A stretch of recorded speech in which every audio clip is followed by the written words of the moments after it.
Beating China at its own game, is it just a pipe dream? We enter the geopolitical opium den with Michael Sobolik. I'm James Poulos. Welcome to Zero Hour.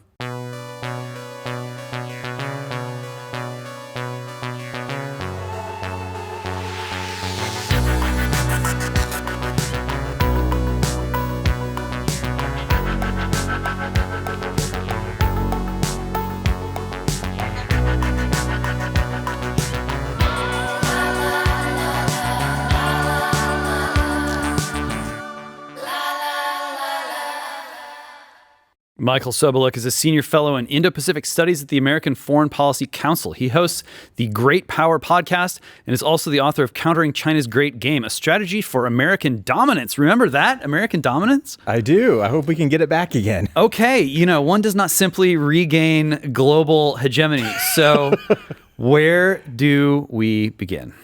By going on the offensive, which is what we're decidedly not doing right now. So the premise of the book and the premise of my work since I was in government in the Senate from 2014 to 2019, and the big impression I took away during that time was, on the one hand, America's China policy was decidedly shifting away from unmitigated economic and political engagement with the Chinese Communist Party, which I think was a huge mistake. Mm-hmm. We were starting to take them seriously for the threat they were, and I think that was good.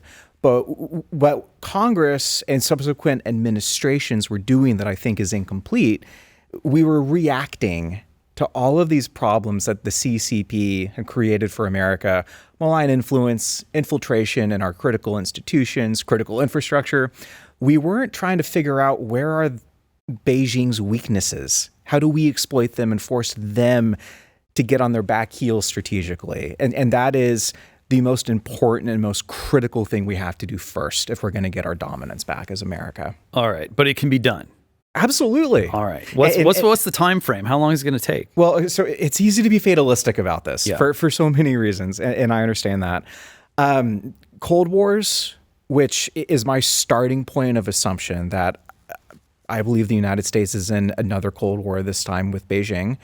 We won the last one, and that one took us how many decades? Just a few to win, right? So success is going to be measured not in elections, American election cycles. It's going to be measured in decades, just like it was last time. Yeah. Okay. So one of the things, I distinctly remember during my time in DC, one of those breakfasts that you roll into when you're somewhere in your 20s and you've got your cheap tie and your cheap blazer on, and you get served some cheap eggs, and you listen to some guests sort of talking about some soggy bacon too. Ostensibly what's going on. I'm pretty sure it was one of the these guys rotate in and out. One of the heads of the GOP, the party organization.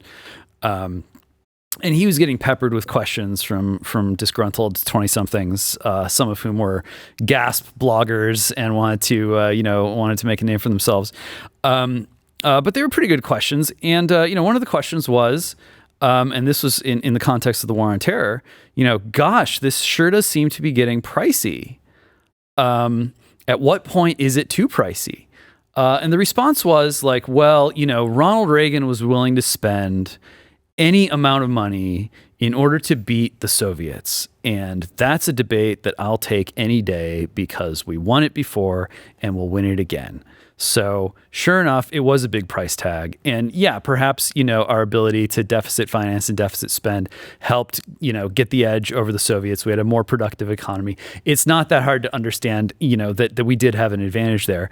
But, yes, you win. And then what happens? And then you end up paying for it one way or the other. And maybe the next time a crisis comes around, well, how many times can you just spam that deficit spending button and hope that it all works out? Looking at what we're facing with China, looking at the condition that our economy and our financial system is in, do we have that luxury anymore of just saying, what's another trill? It'll all come out in the wash once we win. We don't have that luxury. And I think if we make the mistake of assuming that we do, this fiscal cliff that we've been cascading toward for a long time now is getting closer than I think a lot of us appreciate. Yeah.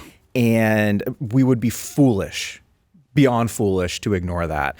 I think we would also be foolish if we uncritically just ran the same playbook from our Cold War with the Soviets and expected to get the exact same result, because the Soviet Union and the People's Republic of China are two different problem sets. Like, sure, they do have a lot of similarities. The Soviet Union was a communist nation. The Chinese Communist Party is literally in the name a Marxist-Leninist organization as well. Now, we can quibble about, are they true believers? Is it the exact same style of communism as the Soviets? No, not exactly. Yeah. But that's kind of beside the point, right? Like, well, my impression is they sort of the prevailing attitude there is, hey, we worked out the kinks. This isn't your grandfather's Marxism, Leninism. China is actually the best suited to figure out how to perfect or optimize collectivism, and we're going to run with it. That's right. That's absolutely right. Like, they've studied the failures of the Soviet Union almost obsessively. Xi Jinping in particular, like, he forces all of his comrades and every single member of the CCP, which is at or just around 100 million people, to study why the USSR collapsed, because they don't want to fail again. So when we look at this new Cold War today, what does a plan for victory look like? It's not going to be rerunning the same playbook. The Chinese Communist Party, arguably, like, you can make a great case that they have, in the short run, stronger economic advantages than we do. I think in the medium and long term, we have a better outlook, but there's a reason they are winning the competition for economic development in the global south and we're not. But when we ask, where are we strong? Where is Beijing weak? That gets us into the territory of information, which Xi Jinping and China rightly view as the oil of the 21st century, the most valuable commodity out there today. I think we have the edge there when it comes to the CCP's fear of the truth and speech they cannot control. I think that is decidedly to our advantage. We have an advantage in that they are committing an ongoing genocide as part of their biggest foreign policy project in the world. If you need to commit mass atrocities for your pet project to work, you have a strategic problem, one that I think we could exploit in ways we're not. And I also think that their state-owned enterprises that they conduct a lot of foreign policy through are hopelessly corrupt. And those same enterprises that are building bridges in Southeast Asia over here are also building fake islands in the South China Sea over here. And there's a lot of exposure to these critical nodes that if we took seriously and identified with some really deft economic warfare policy that's asymmetric, I think we could put them on their heels and begin to turn the tide. All right, well, let's start with their game plan, and then we'll kind of pick it apart. So you're Xi, you're feeling pretty good. Chinese are always worried about the return of one of those 400 or so year cycles where everything just melts down. They have their sort of own kind of great reset. They don't want it to happen again. They feel like they're sort of hitting the moment at a good time to expand, really in an unprecedented way for China. A lot of confidence, but also, I think there's an awareness of the seriousness of the stakes, and a real desire to get it right. On the part of the Chinese. A lot of controversy in the West, in the US, over just the simple question of what do they actually want? Do they want global domination? Do they want, the greater East Asia co-prosperity sphere? Do they just want to sort of get rich and make sure that everyone gets fed so that the regime isn't overthrown? What do they want? Xi Jinping and the Chinese Communist Party want to dominate the world. They want to change it. Will maybe even stronger than that. They want to reject and remake the post-World War II and post-Cold War global order that America and our allies built and maintain today. They not only have, I think, a bit of a grudge from how European colonialism impacted China in the 19th century, like the century of humiliation, which a lot of China scholars are quick to point to. Yeah. China also has this broader millennia-long heritage of being the Middle Kingdom and having this political philosophy unique to China that the emperor is literally the son of heaven and meant to rule over all under heaven, this concept in Mandarin called tianxia. And that strategic culture did not disappear when Mao Zedong established the PRC in 1949. And I think a lot of American, I'm not just China scholars, but even American politicians who deal with national security every day, we tend to assume that history started around the time the Second World War ended, which coincidentally was also when we emerged as one of the most dominant nations in the world. Yeah. And it's easy for Americans, I think, to believe over time that it's always been this way. Yeah. We have always been the most dominant and the strongest. But if you look at, speaking of the East Asia co-prosperity sphere that you mentioned, if you go back well past 1776 and go back to the time of Christ, when the Han Dynasty was the second fully unified dynasty to govern China, they were expanding into westwards into Central Asia and southern to the south down into Vietnam. And if you fast forward through China's dynastic history, which I did a lot of when I was writing this book, on average, dynastic China never knew a year without war. It expanded by a factor of 4 from the first dynasty to the last, which is a remarkable story that a lot of American politicians who wanted to engage China tried to downplay, like Henry Kissinger, tried to downplay and ignore because it complicated the gamble and the bet they were making that we can tame these guys, that we can civilize them or modernize them. In order to split the communists. That was the initial gambit, correct. Yeah. And listen, geopolitics and realpolitik is a part of foreign policy. To deny it would be to just be hopelessly naive. And I appreciate the strategic vision that Nixon and Kissinger had, because theoretically, you can see how it's a clever play, because Moscow and Beijing hated each other. Oh, yeah. In the middle Skirmishes of the Cold War. across the border, all kinds of stuff. They almost came to nuclear blows. Almost. And I understand the desire to drive the wedge in there, but the mistake we made along the way was, what price are we willing to pay to do that? Number one. And number two, does China need us more, or do we need China more?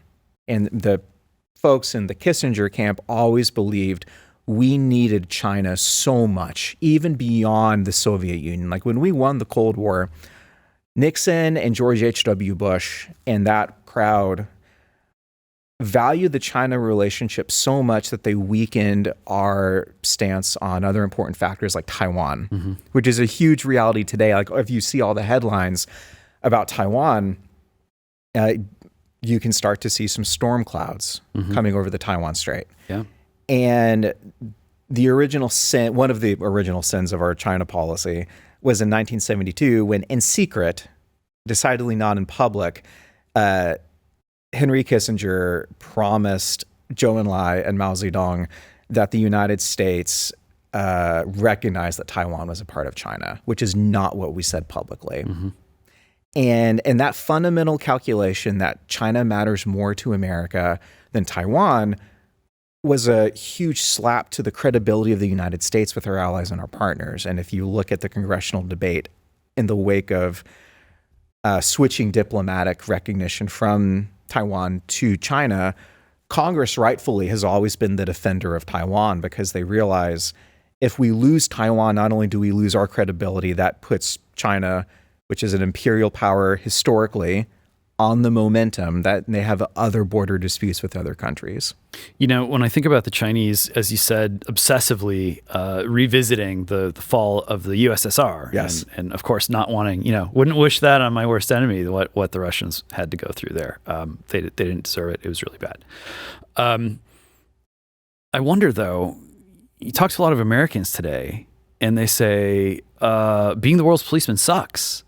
Trying to go around the world and take care of all these problems, it just hasn't worked.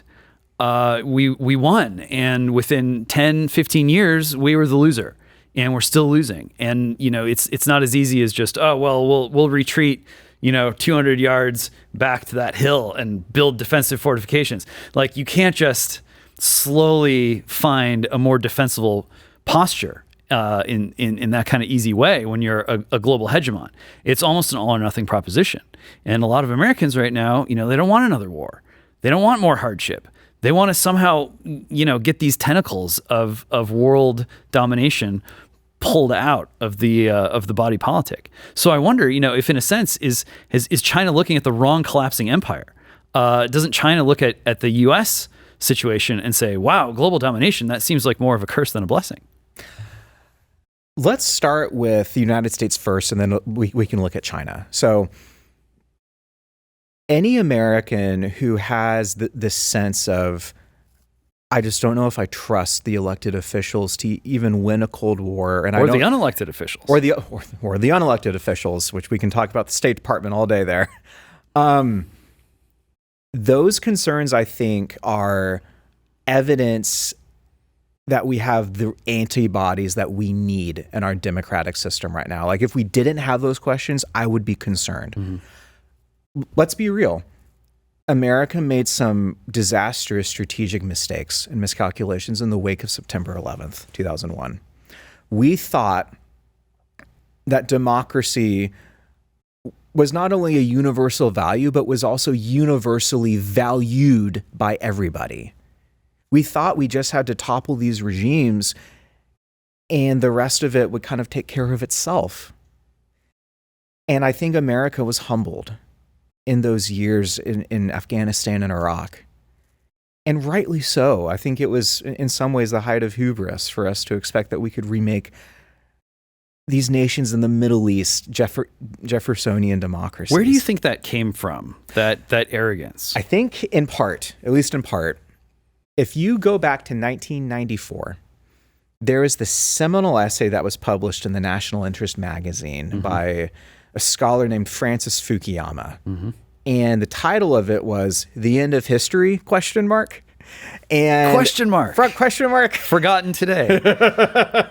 So his thesis, which was, I think, really captured the zeitgeist of this post-Cold War victory, was we not only beat the Soviets, democracy beat every other system out there.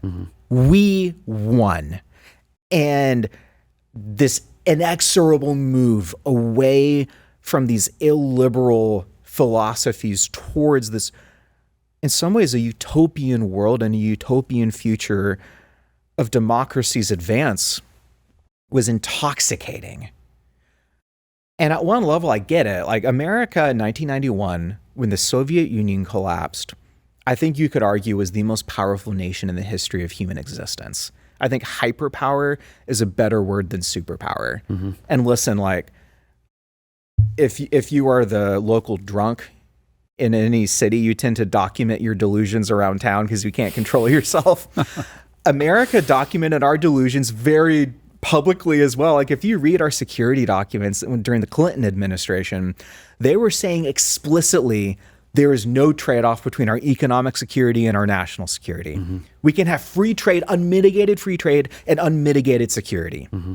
That's proven today, I think, very convincingly to be Pollyannish fiction. Well, it's interesting because, what's the logic there? Like, if you wanted to build some kind of institutional system that could plausibly reconcile or unify free trade and national security, what would you build? Well, you'd build corporate globalization, right? You'd build these like deep public-private partnerships between centralized corporate financial and economic power and, what some call the deep state, right? Your military intelligence complex, defense contractors.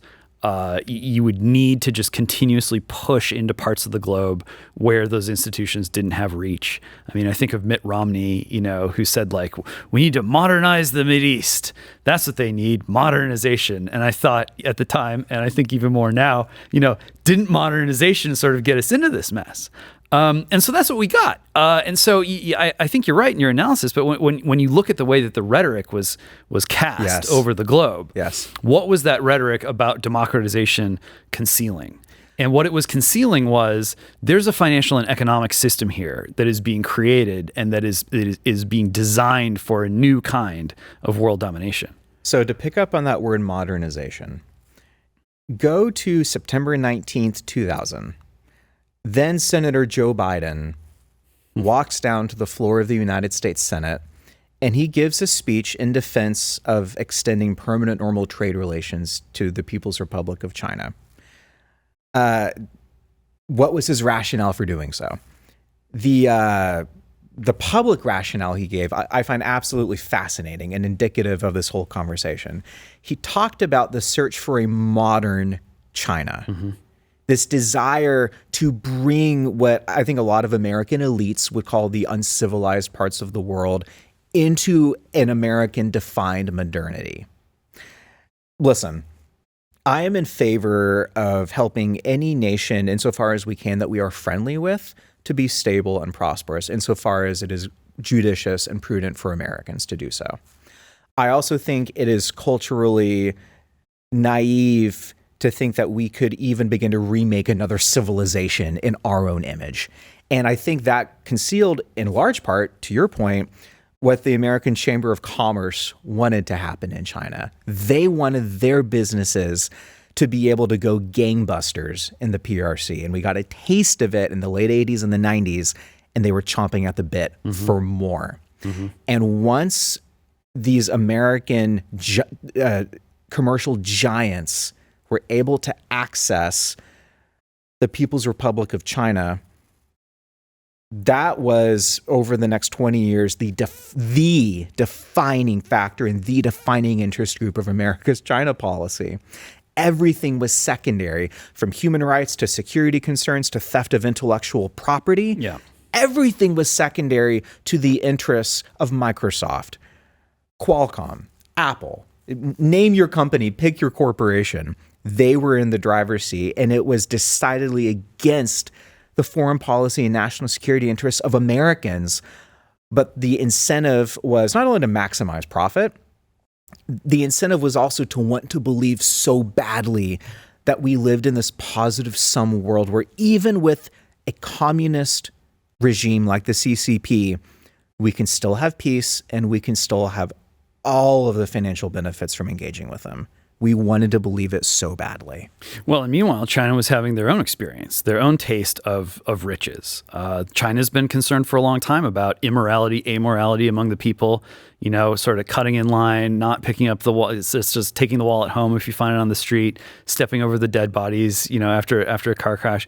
That, I think, is a lot of where that whole sort of what's described as a social credit system came from, this fear of, like, you know, if we have this much prosperity coming in, we really have to sort of up the morality and so the sort of civic sensibility, or else we're going to have some problems.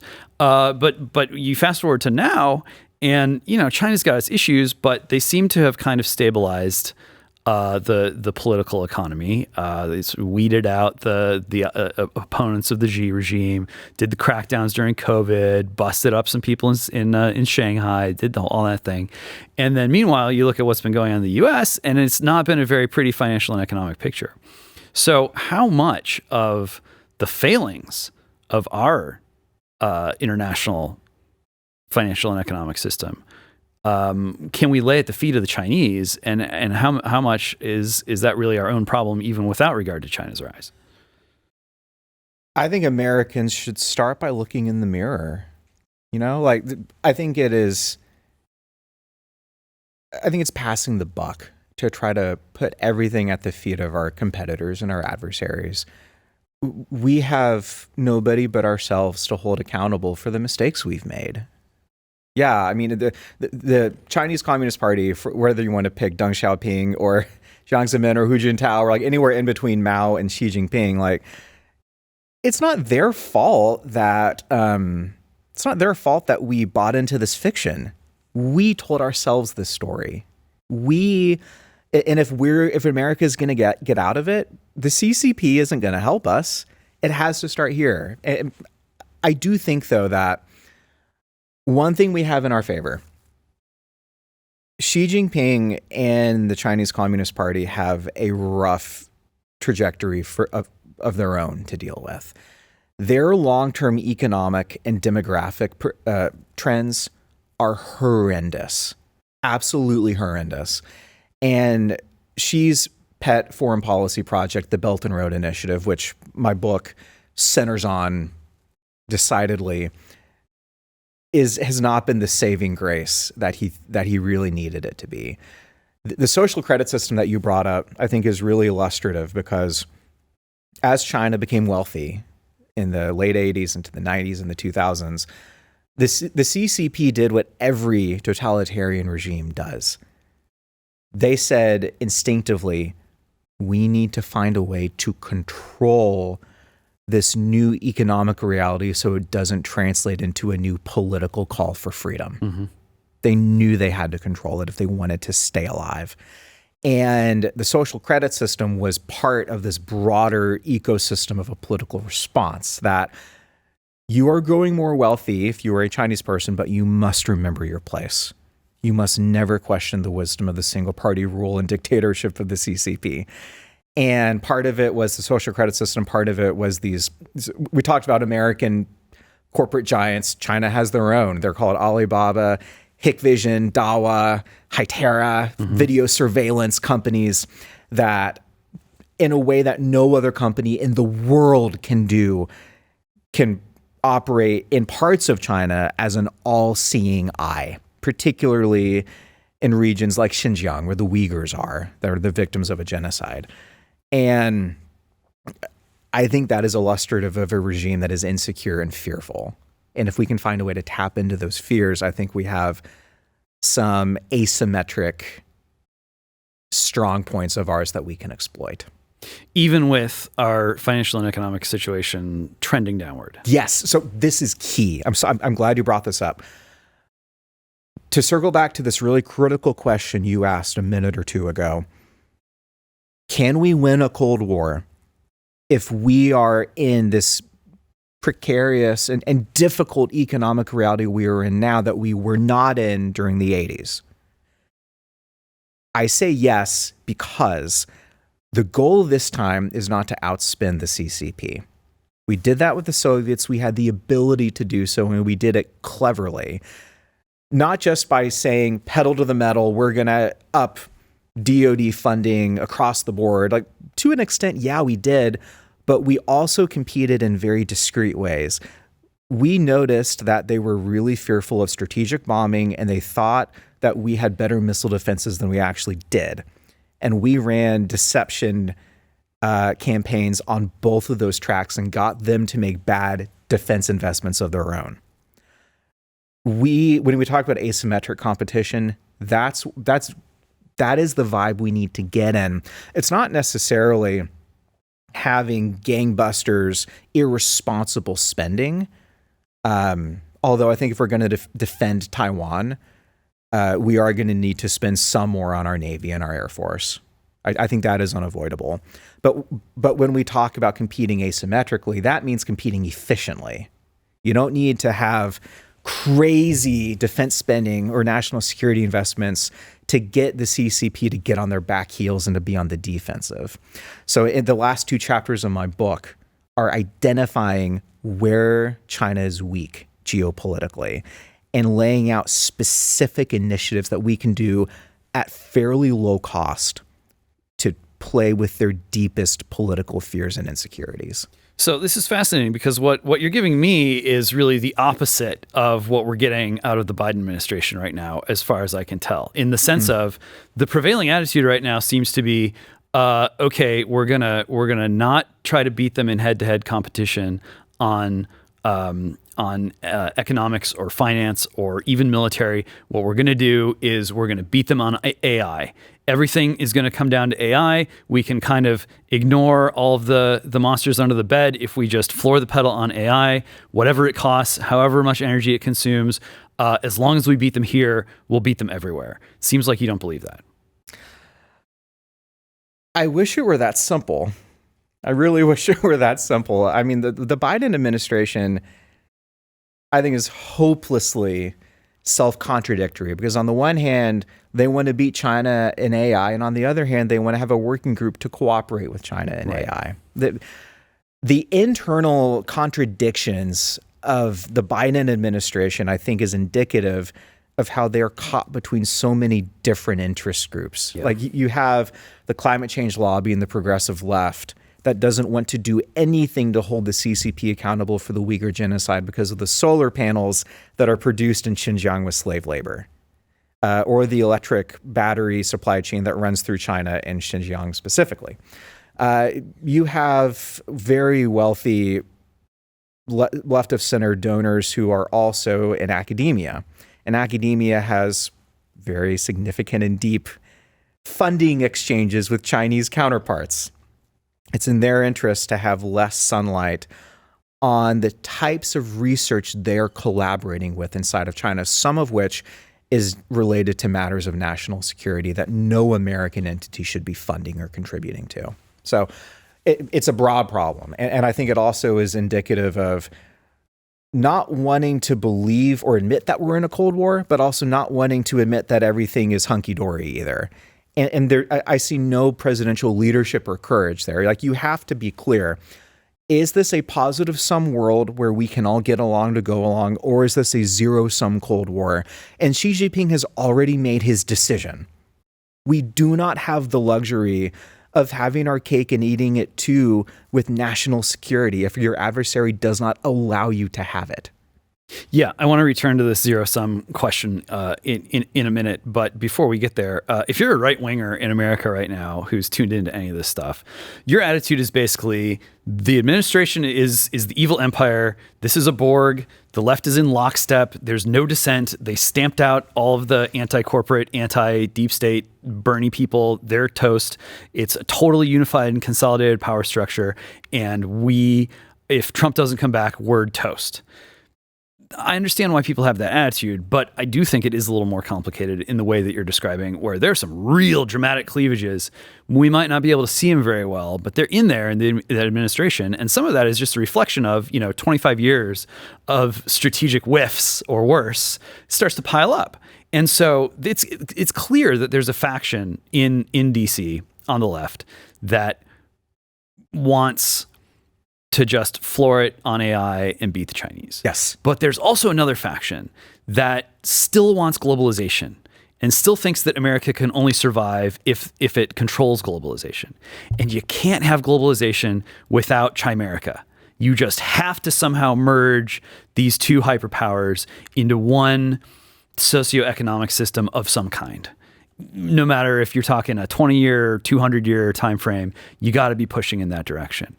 And so I think, this is what accounts for some of this schizophrenia or this contradictory attitude. I mean, how many times have we been executing the Asia pivot? This has been going on for a while. And there's this tug, there's this pull between, well, we got to beat the Chinese. Well, we can't beat the Chinese unless we become the Chinese. Well, but actually we do want to become the Chinese, because if we don't have globalization, then what does America even mean anymore? I find that critique of you can't beat China by becoming like China. Like, listen, to a point, yes, I understand it. But I heard a lot of people saying that when Congress was legislating on TikTok not that long ago.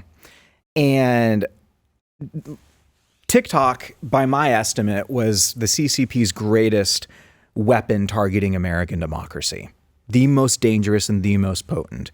And it is one thing for China to ban Twitter inside of their own borders because they're afraid of free speech.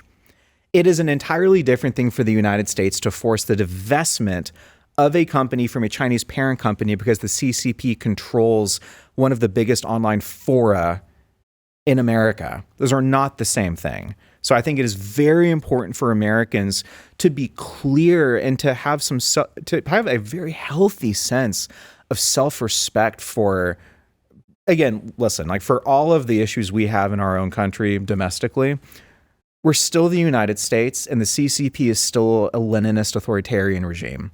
Two qualitatively different things. And I think America needs to stand up for what we hold most valuable if we're going to win. Taking care of TikTok was, in my judgment, a huge test of our seriousness in this Cold War. That we passed it is encouraging, but it's also the bare minimum, right? Right. Now it's the absolute bare minimum. Going on the offense is next. Like, taking care of our business at home, you don't get a gold star in Cold Wars for taking care of your homeland. Like, good defense might win NBA championships. Like that cliche that for anyone who watches basketball, like you've heard that growing up. Good defense produces good offense, and you win championships with that. In great power competition, good defense is box checking. You are not a serious country if you don't do it. It takes political will to win a Cold War. And that means you need to have a clearly defined vision of what victory looks like, and then you need to pursue it to win. Right. So this is related to the zero-sum issue. Yes. Because, you talk about Americans with no concept of historical or cosmological time before 1945. And okay, even if you push it back to, the other kind of break point, which is 1865, Americans have it in their head, and I think this goes all the way to the top in many cases, that the only kind of victory is unconditional victory. That the only way that America can win a conflict is by just completely reducing the other guy to a state of abject defeat. We saw it with the Cold War. We saw it with World War II. We saw it with the Civil War. Didn't happen in World War I, but, look what happened. World War I just rolled over into World War II. We tried for sort of limited objectives in Vietnam, and that really sucked. So, we tried for limited objectives in Korea. That really sucked. If only MacArthur had been able to bomb the Yalu, then, unconditional surrender, right? There is this kind of theme that's been running through American life, and it is associated with a certain kind of, you're not a real patriot. If you only want to kind of win, you have to totally win. We didn't achieve manifest destiny. We didn't conquer the West until we, left the Indians with nothing. So there is this attitude. There is. And when you're looking at great power competition, there is this attitude right now among a lot of China hawks, which is, it's not just about making sure that the dashes are, this side of this atoll or that side of that atoll. It's not just a matter of making sure that, if someone's going to trans the kids and brainwash them using the social media apps, it's going to be an American company, gosh darn it, not a Chinese company. We have to take down the CCP. We have to crush the regime. It's starting to look like Saddam Hussein all over again. That seems to me like not realistic. However, there is still this question of like, okay, well, where do you draw the line? How do you know what counts as victory? Is it really zero sum? Do we really need to wipe out communism in China? How do we know what victory looks like? Sure. So I think a starting point is asking, what does victory look like for the CCP? And then having clarity on that can help us better define what victory looks like for us. So Xi Jinping is not Adolf Hitler. The goal is not territorial conquest of the globe.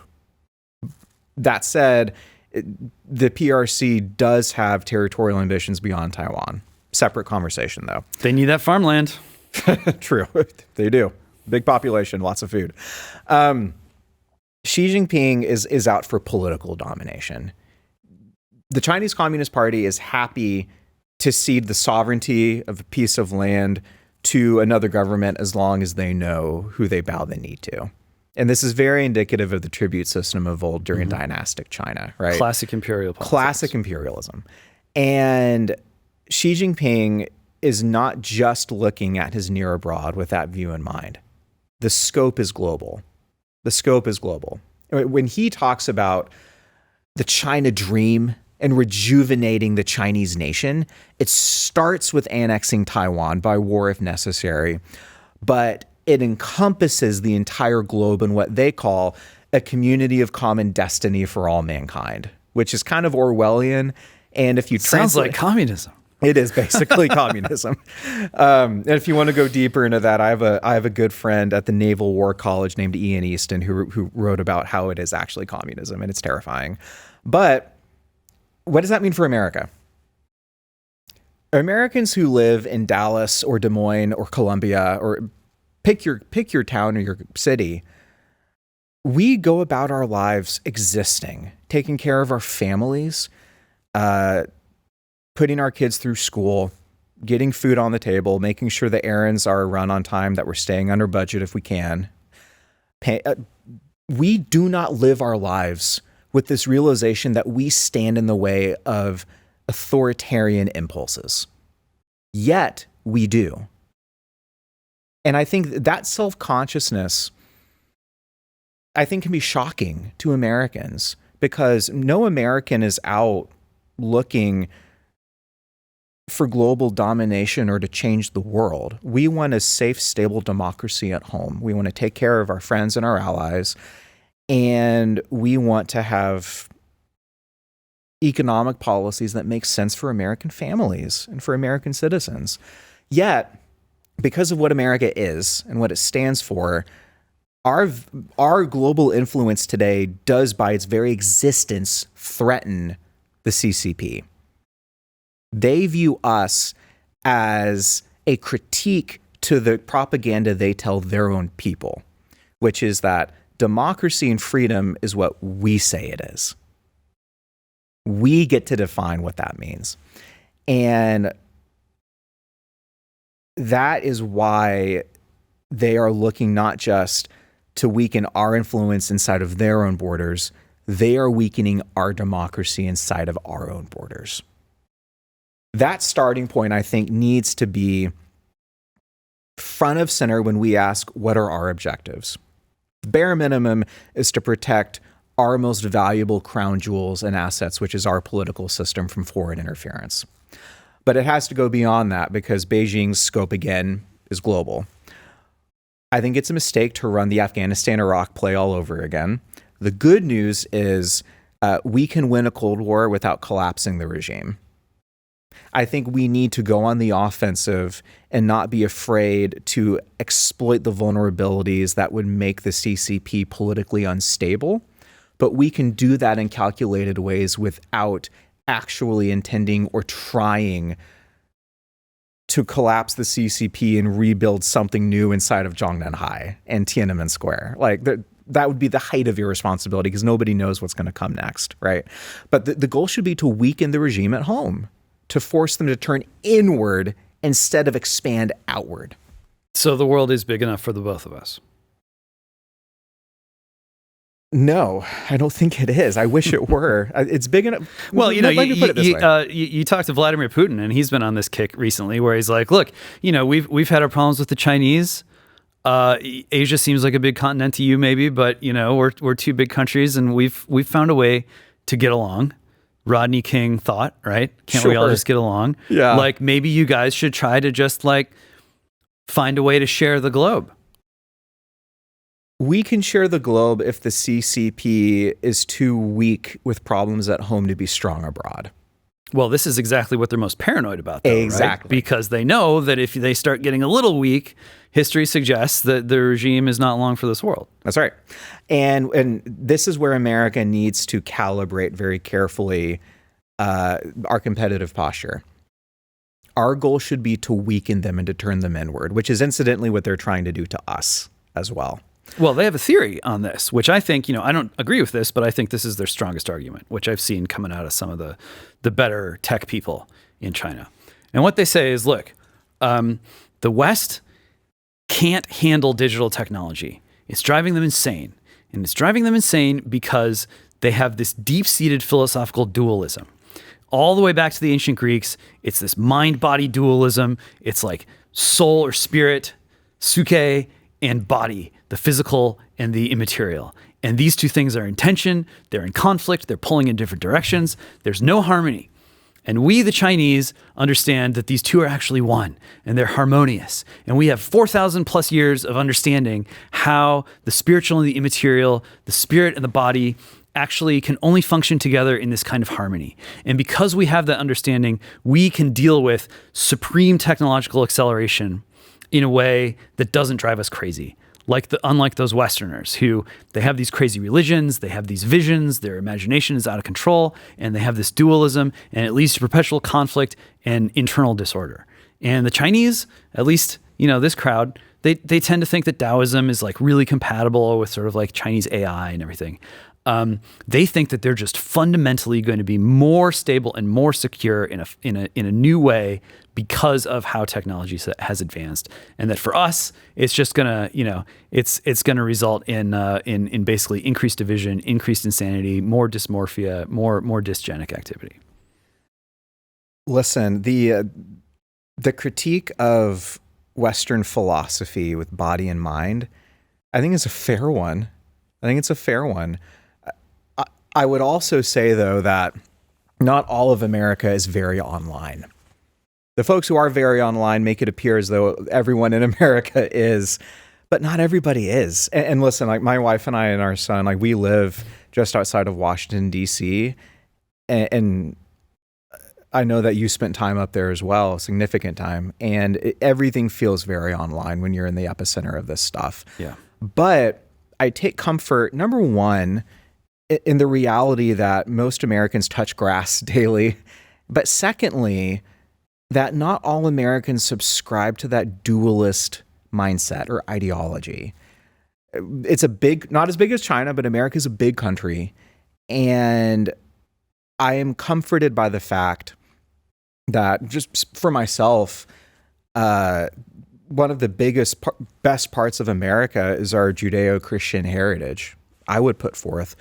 And one of the key tenets of Christianity is a rejection of that body-mind dualism, this understanding that we are one created being, that we are connected and made in the image of our Creator, who is the physician of our souls and our bodies. Everything. Yeah. There's no dualism in that mindset. And on the one hand, maybe for someone watching this, like, whoa, we went from great power competition to Christianity. But listen, everything's connected. Yeah. I'm a firm believer that when you are talking about a body politic, civic life, the biggest questions of existence, these things matter, and they are interconnected to each other.